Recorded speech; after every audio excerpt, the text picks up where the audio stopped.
नमस्कार, मी अंजली रामा रेसिपीजमध्ये आपले खूप खूप स्वागत। आज आपण कच्च्या कैरीची उडद मेथी हा सारस्वत पदार्थ कसा बनवायचा ते बघूया। चला रेसिपीला सुरुवात करूया।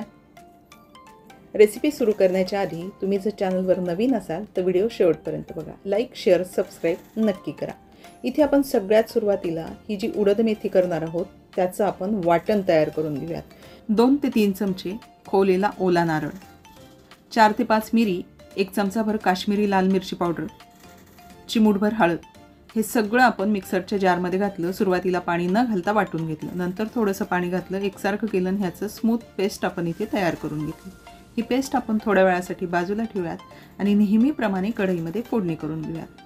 अगदी 1 ते 1.5 चमचा तेल घालूयात, मोहरी घालूयात। मोहरी तेलात छान तडतडली की थोडासा हिंग घालूयात।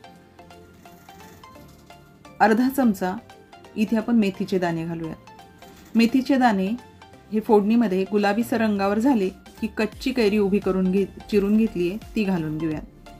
फोडणीमध्ये एकसारखी करून तिला परतून घेऊयात आणि एक वाफ काढून घेऊयात। मंद गॅसवरती या कैरीला वाफ आली की यामध्ये आपण तयार करून घेतलेलं वाटण घालूयात, एकसारखं करूयात, पाणी घालूयात।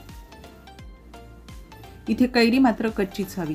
थोडीही पिकलेली कैरी जर आपण घेतली तर ह्याची चव आणि रंग दोन्हीही बदलतो, म्हणून कच्च्या कैरीचा वापर करून तुम्ही फोडी कशाही करा पण कच्च्या कैरीचा वापर करूनच हे उडद मेथी करून घ्यायची। सारण आणि पाणी घालून झाल्यानंतर याला एक वाफ काढायची आणि हलकेसे बुडबुडे यायला लागले की यामध्ये सगळ्यात महत्त्वाचा इन्ग्रेडियंट्स म्हणजे उडदाची डाळ घालून घेऊयात, ती 1 चमचाभर। उडदाची डाळ गरम पाण्यामध्ये 1 ते 1.5 तास आधीच भिजत ठेवली होती, त्यातलं पाणी काढून टाकलं आणि उडदाची डाळ आपण या आमटीमध्ये घालून घेऊयात। एकसारखं करूयात आणि मंद गॅसवरती एक वाफ काढून घेऊयात झाकण ठेवून।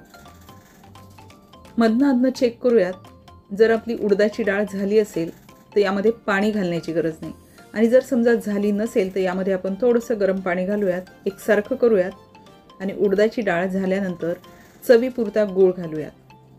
इथे आपण छोटे 3 चमचे गुळाची पावडर वापरली।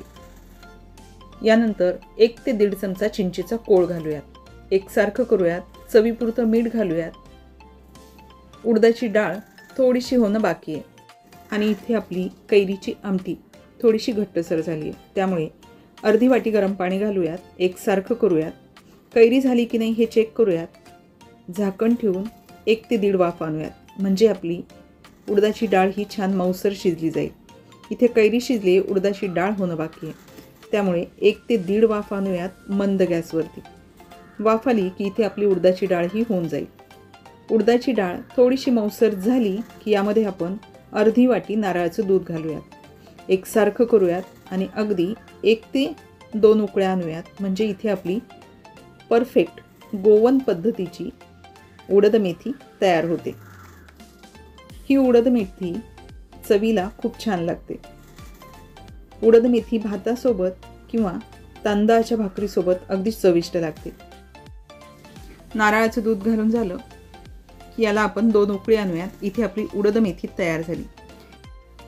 हा कच्च्या कैरीचा गोवन पदार्थ खूप छान लागतो। तुमच्याकडे कच्च्या कैरीचे कुठले पदार्थ करतात हे तुम्ही कमेंट्समध्ये नक्की सांगा। ही सारस्वत पद्धतीची तयार केलेली उडद मेथीची रेसिपी तुम्ही नक्की करून बघा। आवडली की नाही हे कळवायला विसरू नका। व्हिडिओ आवडला असेल तर लाईक शेअर सबस्क्राईब नक्की करा। तुमचं एक लाईक आणि एक शेअर माझ्यासाठी खूप महत्त्वाचं आहे। चला परत भेटूयात अशाच जुन्या नव्या रेसिपीसह, तोपर्यंत नमस्कार।